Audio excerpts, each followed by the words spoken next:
안녕하세요. 김영로 TV의 날짜 이야기입니다. 자, 오늘은 6월 26일이 되겠습니다.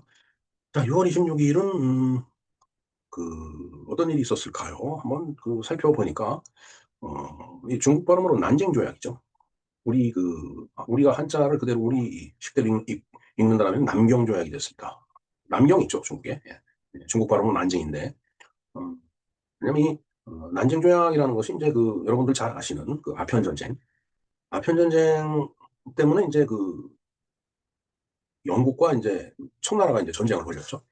2년 동안 이제 뭐 열심히 죽어라 싸웠어요. 그런데 이제 결국은 아편 전쟁은 이제 영국의 승리로 끝나죠. 그러다 보니까 이제 그 전쟁이 끝나고 나면은 당사자 간에 이제 강화 조약을 맺게 돼 있습니다. 그래서 그 아편 전쟁의 결과로 맺게 된 강화 조약이 바로 난징 조약이 되겠습니다. 남경 조약. 근데 상당히 이제 불평등한 그런 조약이 될 수밖에 없죠. 뭐 패자는 승자한테 뭐 할 말이 없으니까 왜 뭐 도덕적으로 잘못됐다기보다도 졌기 때문에 할 말이 없는 겁니다. 뭐 힘에 의해서 이제 뭐 여기저기 실컷 얻어 터지고 났으니까 이제 뭐 하고 싶은 얘기가 있어도 제대로 말을 못 하게 되죠. 그것이 바로 1943년에 오늘 있었던 이제 일이 되겠습니다. 근데 이제 문제는 1942년입니다. 42년 8월 29일 날 남경조약, 난징조약이 맺어지는데 바로 그 난징조약을 근거로 해서 1943년 6월 26일 오늘 중국이 홍콩을 대영 제국에다가 이제 할양을 하는 우리가 흔히 이제 뭐 조차제라고 이제 이야기를 하는데 일단은 뭐 통치권이 이제 영국으로 넘어가는 거죠. 중국 땅임에도 불구하고. 그래서 바로 오늘 6월 26일은 1843년에 홍콩섬이 이제 영국으로 넘어가는, 영국 수중으로 넘어가는 이제 그런 이제 날이 됐죠.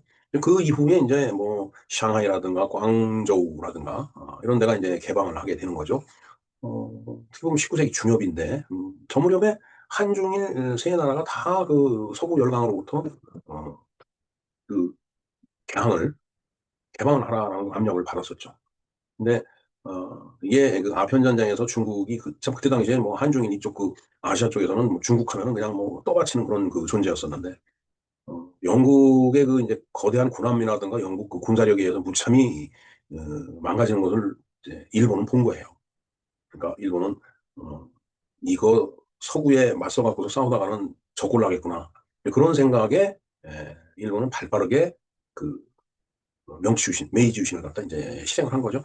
보면 참 역사를 이제 읽는 분도 있어야 되지만 국제 정치를 볼 줄 아는 그런 회한이 있었어야 된다는 생각을 합니다. 중국이 무참히 깨지는 것을 보고서 일본은 메이지 유신을 단행을 합니다. 그러나 우리가 뭐 이 김영로 TV에서 여러 번 다뤘지만 뭐 신미양요라든가 아니면 병인양요 이런 서양 세력하고의 어떤 충돌을 하면서 일으키면서 우리는 표면상으로 그들을 물리친 것 같이 됐죠. 그러니까 어떻게 보면은 우리가 이제 미국이나 프랑스 같은 나라를 갖다 다 물리쳤다라는 착각에 빠져갖고 그리고 아주 뿌리 깊은 사대주의적인 그런 사고방식을 갖고 있었던 조선의 이 행정 관료들이 우리나라는 우리 마음대로 개방을 할 수가 없다. 우리는 중국에 물어봐야 된다. 뭐 이런 식의 사고방식을 가졌었기 때문에 그때 당시에 우리가 자력으로 개방을 못한 거예요. 개화가 그때 당시에 됐으면은 한중일 한국이 그렇게 서로 지금 우리가 20세기 초 중반에 겪었던 그런 어떤 식민지 생활이라든가 아주 서구 세력에 의해서 무참히 짓밟히고 일본 군대가 중국까지 진출하고 하는 한국을 그러니까 조선을 식민지로 삼고 중국까지 진출하고 만주까지 가서 만주 공화국을 세우는 그러한 일은 일어나지 않았지 않았을까 이런 생각을 해봅니다. 물론 역사에는 가정이 필요 없기 때문에 그리고 뭐 쓸모없는 생각이었는지는 모르겠지만 그러나 그 당시에 어떤 역학관계를 지정학적인 역학관계를 그리고 한중일 세 나라가 갖고 있었던 어떤 힘의 어떤 크기라고 할까 그런 걸 생각을 해보면은 그때 개항을 하고 개화를 단행을 조선도 했었어야 되는 거 아닌가 이런 안타까운 마음에서 지금 말씀을 드려봅니다. 자, 어찌됐든 오늘 이 홍콩이 대영제국으로 할양이 된 뒷배경에는 난징 조약이 있었다라는 그런 말씀을 좀 드리고자 합니다. 그래서 우리가 난징 조약이 무엇이며, 그다음에 홍콩이 어떻게 할양이 되고, 그다음에 100년이라는 99년이죠 정확하게 그 시간이 지난 다음에 어떻게 중국으로 반환이 되는지, 그리고 반환되는 과정에서 또 홍콩 시민들이 보여줬던 어떤 저항 정신이라고 할까, 민주화를 위한 어떤 이제 저항 의식 같은 것이 이제 어떤 내용이 있었는지 그런 것들을 좀 잠깐 들여다보는 그런 시간을 갖도록 하겠습니다. 그리고 오늘이, 1940, 잠깐만요. 제가 확인 좀 해보겠습니다.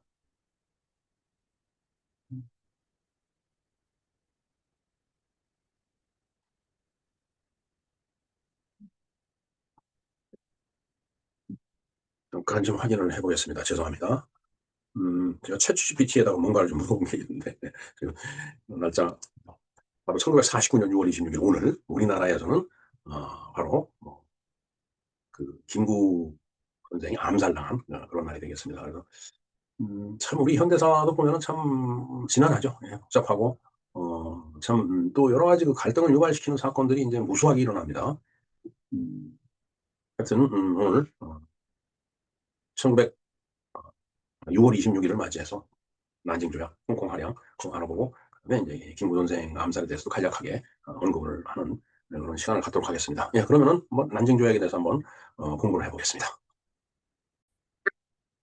네, 그러면은 홍콩이 할양되게 된 난징조약에 대해서 한번 공부를 해보겠습니다. 개요를 볼까요? 자, 난징조약, 남경조약입니다. 영어로는 Treaty of Nanking. 이 난징은 왜 저렇게 썼나 모르겠어요. 북경도 패킹이라고 이렇게 쓰거든요. 베이징이 아니고. 뭔가 그 영문 표기하는데 조금 독특한 뭐가 있는 모양입니다. 1940년부터 1942년까지 2년간 벌어진 제1차 영청전쟁을 끝내기 위해서 1842년 8월 29일 청나라와 영국 사이에 맺은 불평등조약이다. 이게 난징조약이다 이거예요. 이게 이제 아편전쟁이에요. 제1차 영청전쟁이라고 하는 것이 영국과 그다음에 청나라의 전쟁이다라는 얘기죠. 이 통상적으로 이제 전쟁을 표현할 때 국력이 더 세거나 아니면 그 승리한 그 나라를 앞에다 붙이죠. 그러니까 영국과 청나라가 싸웠으니까 영청전쟁이 맞는 거예요. 청영전쟁이 아니고. 근데 우리는 청일전쟁이나 러일전쟁 이렇게 그 통상 얘기를 하는데 사실 둘 다 일본이 이겼죠. 그러면 일청전쟁, 일러전쟁 이렇게 불러야 되는데 왜 청일전쟁, 러일전쟁 이렇게 그 부르는지 저는 그게 이해가 되질 않습니다. 뭔가 그 이 청나라나 이 러시아가 글쎄 일본이 우리나라를 통치했기 때문에 그게 미워갖고서 이제 붙여진 명칭 아닌가 이렇게 생각이 되는데 옛날에 그 명칭을 붙였던 분들이 혹시 살아계시면 좀 댓글을 좀 부탁드립니다. 자, 이 난징 조약으로 인해서 1843년 6월 26일 바로 오늘 홍콩섬이 대영 제국으로 할양이 돼서 영국 수중으로 넘어갔죠. 그러면서 샹하이, 광저우가 개방이 되는 계기가 되었다. 강제적으로 그 중국도 이제 개항이 된 겁니다. 자, 배경을 볼까요? 자, 1차 영청전쟁, First Anglo-Chinese War 또는 제1차 아편전쟁, 아편전쟁이에요. First Opium War, 아편이 아편을 오피움 이렇게 그 얘기를 하네요. 비슷하네요. 아편, 오피움. 한번 전쟁 볼까요? 아편 전쟁 1839년 9월 4일부터 1842년 8월 29일까지 청나라의 아편 단속을 빌미로 한 영국의 침략 전쟁이다. 한각상인, 뭐 예를 들어 이제 보따리상을 얘기를 하는 거죠. 요즘 쾌속 범선을 타고 광동연안에서 무장한 채 아편을 공개적으로 판매함으로 인해서 발발한 전쟁이다. 전쟁의 직접적인 도화선은 1839년 청와대 죄송합니다. 청나라 흠차 대신이 수상이라고 얘기를 합니다. 청나라 흠차 대신 임칙서가 도광, 청나라 8대 황제가 되겠습니다. 1820년에서 50년까지 재위를 한 도광 황제의 교지를 받들어, 교지는 이제 칙령이죠. 왕의 명령입니다. 광동 동관에서 아편을 몰수한 것에서 이제 비롯이 됐다. 이제 이래갖고 이제 싸움이 붙었는데, 아편 때문에 이제 싸움이 붙었으니까 이걸 아편전쟁이라고 얘기를 하는 거예요. 제1차 아편전쟁에서 패한 청나라는 당사자인 영국과 불평등 조약을 맺었다. 어쩔 수 없죠. 졌으니까. 물론 요즘 같으면은 뭐 그렇게 아주 편파적으로 하진 않겠지만 저 당시만 하더라도 뭐 영국이 패권을 갖고 있었기 때문에 그야말로 뭐 잠자는 종이 호랑이 청나라가 뭐 어찌할 방법이 없었을 겁니다. 자, 영국 대표 헨리 포팅어와 청나라 전권 대사로는 흠차 대신 기영과 1, 2부가 참석을 했다라고 하네요. 흠차 대신이 고사에 바뀌었습니다. 1842년 8월 29일 난징 인근의 장강에 정박 중이던 영국 해군이 전열함 콘윌리스호 함상에서 헨리 포팅어와 맺은 조약이다. 내용을 보겠습니다. 뭐 8가지가 있는데 뭐 다 좋은 얘기겠죠. 양국과 평화 친목을 유지하며 상호간의 재산 생명의 보호를 받는다. 청나라와 영국 두 나라 관리는 대등한 자격으로 교섭을 한다. 그다음에 이제 홍콩섬을 영국에 할양한다. 이 조항이 세 번째 항에 들어 있습니다. 땅을 내놓으라 이거예요. 니네들 땅 우리가 가질 테니까. 광저우, 샤먼, 푸조우, 닝보, 샹하이 5개 항구를 개항한다. 개항도 되는 겁니다. 개항장에 영국인 가족이 거주를 허가하고 영사관을 설치한다. 조계를 형한다. 그러니까 이 조계라고 하는 것은 남의 나라가 되는 거예요. 조차한 그 경계다. 그 경계 구역을 설치한다라는 그런 얘기죠. 예.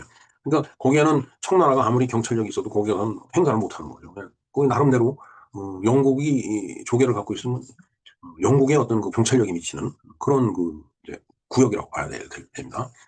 그다음에 전비 배상금으로 1,200만 달러와 몰수당한 아편의 보상금으로 2,100만 달러를 영국에 지불한다. 자, 이 보면 영국 나쁜 사람들이죠. 그 마약인데 아편이 그걸 갖다 중국 국민들이 그 마편을 그 아편을 필요되게끔 그렇게 그 아편을 갖다 집어넣은 것도 그렇고 그다음에 자기네들이 참 뭔가 그 무역이 역조고였잖아요. 그러니까 이제 은을 받아가려고 했는데 뭐 자꾸 뭐 팔아봐야 영국이 빚을 지게 되는 거예요. 그러니까 이제 이 아편을 갖다 팔면서 이제 이 전쟁까지 이제 일으킨 건데 나쁜 거죠, 참. 뭐 그렇게 따지면은. 그러면서 돈까지 이렇게 뜯어내니까 행상 즉 공행과 같은 독점 상인을 폐지한다. 그러니까 이게 뭐 보따리 장사를 이제 그 폐지를 한다라는 그런 뜻으로 봐야 되겠죠. 또한 공행이 영국 상인들에게 진 빚에 대해서 보상금으로 300만 달러를 지불한다. 수출입 상품에 대한 관세율은 양국이 협의하여 결정한다. 요즘 그 뭐 트럼프 대통령이 이제 관세 아주 아름다운 언어가 이제 관세라는 언어라고 얘기를 하는데 테리프죠.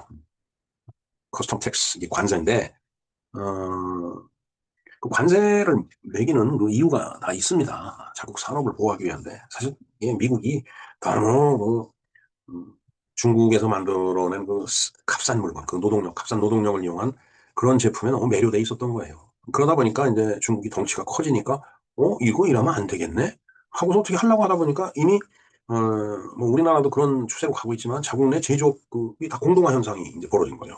제조업을 할 수가 없는 겁니다. 다 바깥에서 만들어 왔기 때문에. 이제 그거를 이제 되돌리면서 그래서 이제 미국 땅에서 제조한 물품에 대해서는 관세가 없잖아요. 근데 바깥에서 만든 건 관세를 매기겠다. 그럼 수입품이 물품이 비싸지니까 국내에서 만든 게 좀 조악하더라도 팔리지 않겠느냐 이런 그 생각으로 이제 관세 전쟁을 벌린 거 아닌가 저는 그렇게 봅니다. 뭐 어찌됐든 미국도 죽을 지경이죠. 뭐 본인들도 살아나야 되기 때문에 하는 그 고육지책이나 다름없기 때문에 미국의 그 관세를 뭐 막 뭐 100% 이렇게 때려버리면 미국 수입하는 사람들은 뭐 진짜 막말로 미치고 환장하는 거예요. 근데 이제 싼 가격에 물건을 사다가 쫙 쓰다 보면 달러가 그대로 이제 바깥으로 나가지만 관세를 매기면 그 관세만큼의 돈이 이제 미국 정부에 쌓이게 되죠. 그 일로 그 돈으로 다른 일을 할 수 있다는 그런 장점도 없지 않아 있다고 보입니다. 예. 자, 어찌됐든 뭐 현대에 있어서 벌어지고 있는 관세 전쟁이 이제 결말이 어떻게 될는지 우리가 잘 관찰을 좀 할 필요가 있습니다. 그 후 서구 열강은 청에 대한 조계 제도를 성립시켜 1844년에는 미국도 망하조약, 왕사조약이라고 이제 하네요. 망하를 왕사라고 읽는 모양입니다. 중국말로는. 그다음에 프랑스도 황보조약, 황보는 황푸라고 읽는데요. 황푸조약을 각각 체결했다. 그러니까 영국이 이런 그 난징 조약을 갖다 체결하니까 우리도 해갖고 이제 또 그러니까 이제 중국은 이제 멍드는 거죠 이게 이때. 영국이 이런 오만한 정책과 난징 조약을 개정 요구를 하면서까지 더 세계 개방 정책을 요구해 1857년 제2아편전쟁을 불러왔다. 영국은 1856년 10월 8일에 에로 사건을 유발시킨다. 그 밑에 간단하게 그 에로 사건을 정리를 해놨습니다. 저게 이제 결국은 제2아편전쟁이라고 불리는 거죠. 예. 이렇게 해서 맺은 텐진 조약은 청이 조계지를 반식민지화시켜 빈사 상태에 빠진 청을 완전히 침몰시켜버린다. 그러니까 제2아편전쟁을 끝내고 나서 이제 거기서 또 텐진 조약, 천진 조약을 맺는 거예요. 그러니까 거기다 설치한 청에다가 설치한 조계지는 완전히 식민지나 다름없이 그렇게 운영을 한 거죠. 그러니까 이제 그러지 않아도 그냥 빈사 상태까지 간 중국이 이제 완전히 주저앉는 그 중국 그 넓은 땅을 참 일본한테 뺏겨 서구 열강들한테 뺏겨 음, 어떻게 보면 참 중국도 저 당시에 참 답답했던 그런 사람들이 아니었나 하는 생각을 해봅니다. 뭐 조선은 뭐 말할 것도 없고요. 이상 1843년 오늘 홍콩이 중국에서 영국으로 영구 할양되게 된 날 한 난징 조약과 그 원인이 된 아편 전쟁에 대해서 알아봤습니다. 자, 그래서 이 홍콩에 대해서 챗 GPT한테 쭉 이렇게 대화를 하면서 이제 그 주고받은 대화를 여기 이제 정리를 좀 해봤습니다. 자, 이후 중국은 1860년 베이징 조약에 의거 구룡반도 남부를 영구 할양합니다. 그리고 1898년 조차 조약에 의거 신계 지역을 조차합니다. 자, 그러니까 우리가 홍콩 하면 우리가 통상 홍콩성 그리고 그 위에 구룡반도 있죠. 그 조그만 반도가 있습니다. 어, 중국말로 카오룽 그 페닌슐라죠. 카오룽 반도인데, 우리말로는 구룡반도죠. 9마리 용이 있는 그런 반도가 되겠습니다. 그래서, 신계하고, 그 다음에, 이게 세 가지로 그 나눠지는 거예요. 신계가 있고, 구룡반도가 있고, 그 다음에 구룡반도 남부죠. 신계하고 구룡반도 이제 북부, 이렇게 묶어갖고서는, 그걸 전체를 신계라고 이렇게 봤을 때에, 그게 한 전체 홍콩, 우리가 알고 있는 홍콩의 그 전체 90%라고 해요. 우리는 통상 홍콩 섬하고 구룡반도만 홍콩이라고 생각하는데, 여기서 이야기하는 이 홍콩 굉장히 범위가 큰 거예요. 신계까지 포함을 하면. 그런데, 홍콩 섬하고 구룡반도 이 남부, 여기는 영구화량이에요. 영구화량이기 때문에 안 돌려줘도 되는 겁니다. 이게 영국이. 근데 이제 나중에 돌려주죠. 그 이유는, 신계라고 하는 지역이 워낙 컸기 때문에, 어, 전체적으로 보면 구룡반도 남부하고 홍콩섬이 우리가 홍콩이라고 일컫는 전체 면적의 10% 정도뿐이 안 되는 거예요. 그러니까 아이 작은 걸 갖고 있으면 뭐 하나 싶으니까 이제 이 조차 기간이 끝나는 신계 지역 조차 기간 99년 이게 끝나는 날 뭐 몇 가지 조건을 내걸어가면서 구룡반도 남부하고 홍콩섬까지 같이 영구적으로 안 돌려줘도 되는 땅까지 같이 다 돌려준 거예요. 네. 따라서 조차 기간이 종료되는 1997년, 왜냐면 1898년에서 99년간 했으니까 1997년 일이죠. 1997년 영국이 신계를 중국에 반환해야 했는데 신계를 제외하면은 고령반도 남부와 홍콩 섬만으로는 너무 그 작은 면적이기 때문에 아무런 확장성이 없다라고 판단한 겁니다. 영국이. 그래서 자 그러면 모두 조차 기간이 끝났으니까 그 영구 할양된 고령반도 북부 남부하고 홍콩 섬까지 다 돌려주마 이제 이렇게 된 거예요. 자, 그래서 반환일은 1997년 7월 1일이 되겠습니다. 홍콩 전체가 다 반환이 된 거예요. 신계, 고령반도, 그다음에 홍콩 섬까지. 그리고 나서 이제 조건이 이제 저런 거죠. 일부 양제 유효 기간이 있다라는 얘기죠. 1997년부터 2047년, 즉 50년간은 홍콩에다가 고도의 자치권 및 자본주의 체제를 보장을 하라. 이게 이제 조건이죠. 다 돌려주는 이제 조건 대신, 돌려주는 대신에. 그다음에 이제 완전 통제 시점, 즉 중국이 이제 니네들이 뭐 구워 먹든 삶아 먹든 마음대로 하라라고 하는 것은 2047년 이후다라는 얘기죠. 그때는 홍콩을 본토하고 이렇게 통합을 하든 뭐 하든 그건 뭐 영국이나 미국 이런 쪽에서 뭐라고 얘기를 할 게 아니다라고 이제 그렇게 이제 그런 조건으로 이제 돌려준 거예요. 그러나 중국이 그렇게 돌려받아 놓고도 그렇게 하질 않았죠. 실질적으로 그 이전에 벌써 일국 양제가 아니고 중국은 하나다 해갖고서 이제 홍콩을 갖다 자기 통제 내에 완전히 집어넣었습니다. 하지만 하나의 중국을 주장하는 중국에 대해서 2014년 우산혁명이 있었고 우산혁명이 있었죠. 2019년 대규모 민주화 시위가 있었고 2020년 국가보안법 시행이 이제 있었죠. 그러다 보니까 뭐 더 이상 여기서 설명 안 해도 홍콩은 뭐 이제 중국의 통제 안으로 거의 들어간 거다라고 이제 봐야 되겠죠. 그래서 이제 그런 사건이 일어나니까 영국에서는 홍콩 주민들한테 전부 영국 국적을 다 부여를 했어요. 그러니까 이민 와도 이제 다 받아주겠다 그런 뜻이겠죠. 그러면서 이제 홍콩 하면은 이제 금융 도시인데 그 국제적인 지위를 갖다 인정하지 않겠다라고 트럼프 대통령이 얘기를 했던 걸로 좀 기억이 됩니다.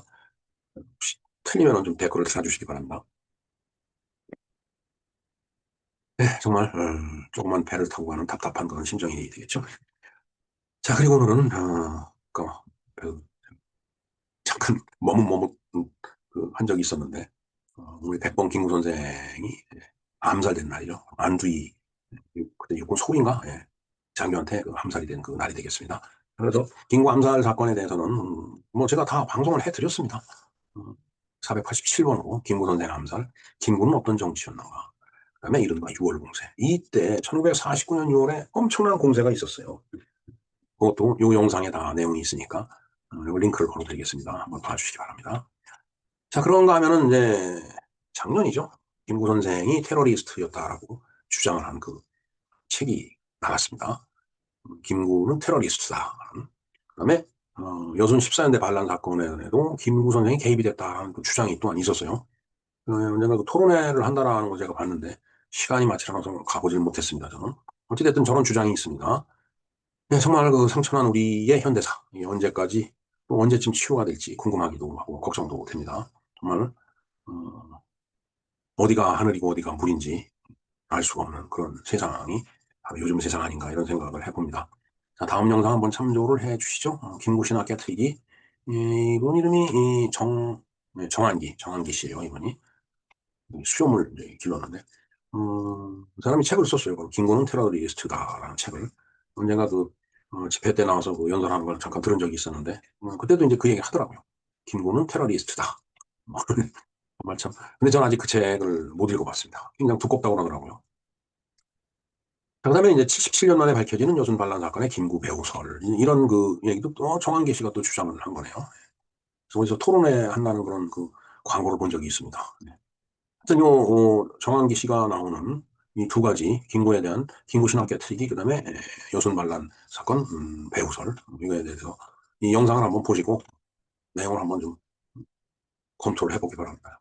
그리고 뭐 반대쪽 주장도 있을 거예요 분명히. 그것도 한번 그 검색해서 한번 읽어보시면은 어, 판단하는데 김구 선생을 판단하는데 많은 도움이나 보탬이 되지 않을까 이런 생각을 해봅니다. 자, 영상 보시고 또 관련 자료를 읽어보시고서 판단을 해 주시기 바랍니다. 예, 정말 곰돌이가 아주 고민스럽게 서성이고 있네요. 네, 이상 김영로 TV에서 바라다 본 오늘의 날짜 이야기였습니다. 감사합니다.